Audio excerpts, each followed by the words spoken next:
Hi, I'm Luticia, also known as Minister Lou, or Lou, just Lou.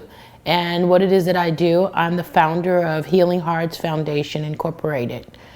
And if you're interested in knowing what we do, seeing some of the events that we've done recently, you can visit us at healingheartsfoundationincorporated.com, which is inc.com. And that will show you some of what we've been doing in the neighborhoods, in the communities, in the parks, and different places that we go to be a hands and feet in the community. We kind of put boots to the street and help people that are in need. I personally know what's going on in the communities because we're in the parks, on the street, at the zone every Saturday. We're out there with them face to face talking to these people and trying to get them some help. Well, what they've done to satisfy the city is move them to another area. So they're kind of like cattle being shuffled around. So this one area now that has built up buildings to try and make sure that they don't come back to that area, they push them to another street and another area. So it's not cleared. It never was. And there's thousands of people down there. So you're not going to clear it overnight.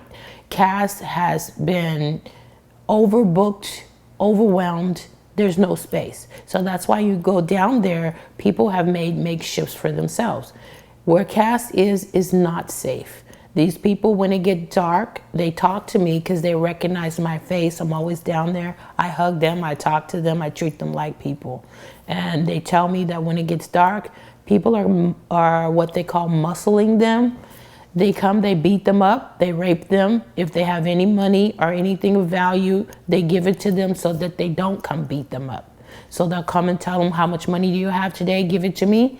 And tomorrow, find some money for me. Otherwise, we're gonna come beat you up again and we're gonna come rape you. So a gentleman that showed up at a church Sunday just 2 days ago, and he said just Saturday night, somebody wrapped a cord around his neck and tried to murder him. He was terrified. I think he's all of 20, maybe 27, 28 years old. He has a limp, but he's afraid. He's afraid to be at Cass. A lot of people are afraid to be down there because of the things that are happening down there. So it's very dangerous to be in the streets in the area of Cass at this point. So that means everybody have no choice but to huddle together. And then some of them down there stick together because that's their protection.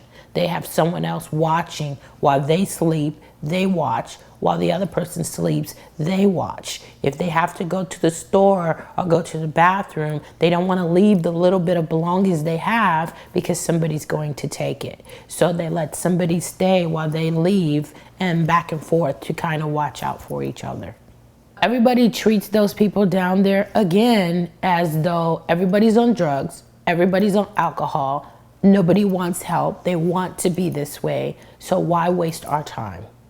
You know, which is wrong to stereotype everybody, because if you have 52,000 people who are being evicted now because they cannot afford to rent, that means they're not all on drugs, but that's the way they're being treated. So yeah, people think if you really want help, you go to the shelters. Cass has no more beds. There's a waiting list, okay? The reason that some beds may become available is because people overdose on drugs. We were down there 2 Saturdays ago and someone overdosed while we were there, and they picked up the body, throw it in a truck and leave. They treat them just like, I think they treat pets better than they treat the human beings.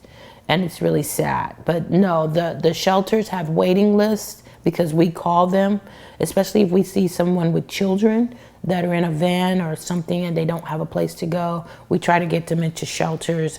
I'm connected with the Salvation Army, so they tell me how many beds they have available, but they only take mothers and children. So there's different rules to different shelters. They don't take everybody. The only one that say they take anybody is Cass. Everywhere else, they split you up. So we only take men, we only take women. You moms take mom and children. They are booked. They have no beds. So a lot of these places, they have no beds. They have no place to put anybody. And because the zone is so big and it stretches so far, there are areas that these certain people don't get anything.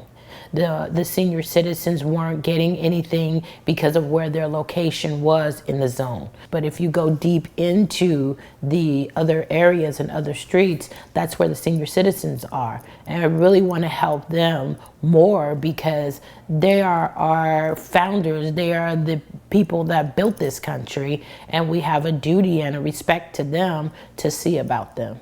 So the day in the life of a person that has no place to go but goes to work every day is living in their cars. So there's about 500 cars between 35th and McDowell and the zone that live in their cars and go to work every day. So we try to help them because they're going to work and they need refreshments and things to be able to keep going. And then there's people who live on the streets that are in tents or makeshift places to try and weather the weather. We have a solution to the problem that we would really like to offer and get help to get these people off the street. I know Family Promise has really been coming through since I've been doing this. They're on the card that we give them, and they were coming through to give these people vouchers to get them off the street. So that has been an A+ for me to know which programs actually work, because we're networking with them, sending them people to get them off the street. So Family Promise has really been coming through.